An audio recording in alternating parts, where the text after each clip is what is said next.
that spoke to you that made you want to both play this part and shepherd the story to the screen as a producer? It was early 2019, I believe, that my producing partner, Kelly Carmichael, sent me the article.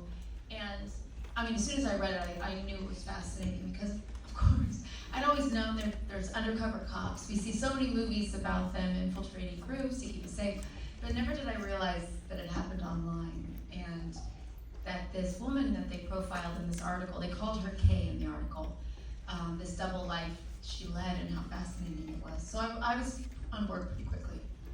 And I'm curious, did you ever actually get to interact with the real person who this is based on and who you're playing? And if so, what was that like and how did it inform your approach?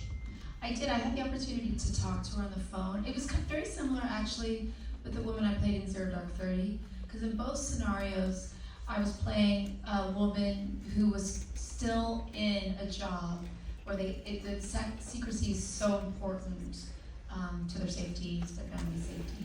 So I was able to talk to her on the phone, but I made sure to not take anything that was too identifiable to let anyone know where she was. Because she had a great way of talking, that the second I was talking, I was like, oh, I can't wait. And then I realized, no, that's too identifiable. So instead I asked her questions like her interior life. So nothing exterior about how she looked like or how she sounded like, but the things that she felt, things she felt about her job, things she felt about being a mom. Then I asked her things like, what's your favorite music? What kind of food do you eat?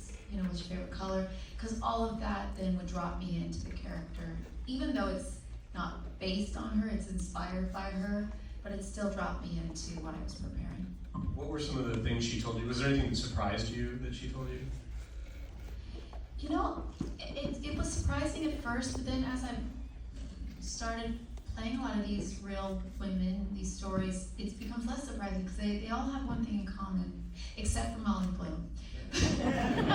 But for the most, like this, The Good Nurse, Zero Dark 30, to some extent, because Maya also too is very confident. Whenever I would say something like, wow, it's really incredible what you're doing, and thank you so much for your service, she would always brush it away. And like, oh, no, I'm not doing anything that special. She always would not take credit for it. Same with the character, The Good Nurse.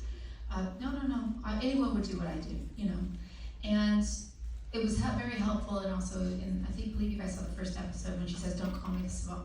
They call her Savant, don't call me that.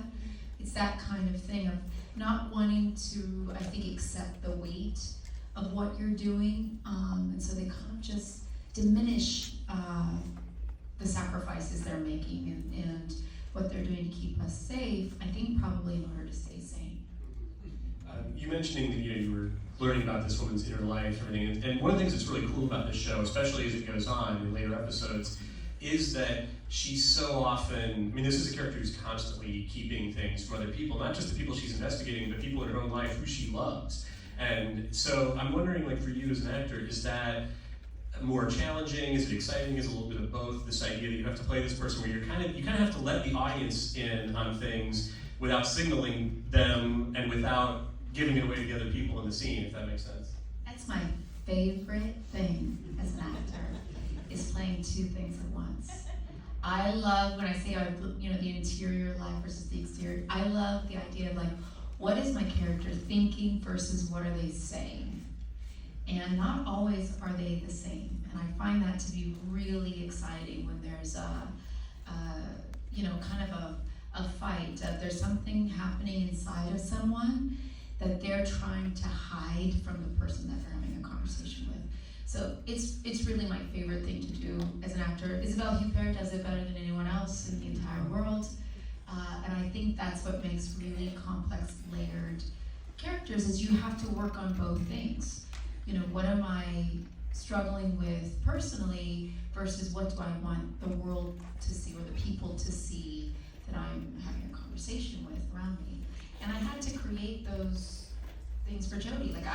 You guys, there's some, I don't want to give it all away because there's a lot of things that start to make a lot of sense later in future episodes of why Jodie does the things she does and the work she does, the darkness inside of her, where did that come from and why is she so good at her job? And I had to make that as real as possible for me. and then hide it from everyone I'm interacting with up there. Well, and not to give anything away, but part of what we learned about earlier episodes is this kind of military background she has, and that's a whole other interesting component of the story, is this kind of like what it has to say about like women in the military and everything. And I'm curious for you, what kind of research you did in that regard, and like who you talked to, and if there was any kind of training you had to go through the scenes that are actually depicting that stuff. Well, I'm from a military family. My dad served in the Marines. My brother's serving right now in the Army.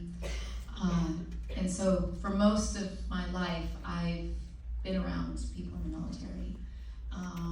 And so that I understood quite well. Again, I don't want to give too much away. There's another aspect of her being in the military, not just being female, but there's some violence that she witnesses, and you know that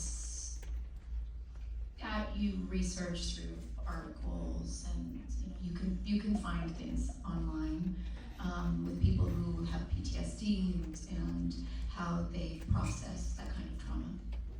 And going back to the idea about how you like to play two things at once, something else that's cool about this show as it goes along is the show is kind of two things at once. It's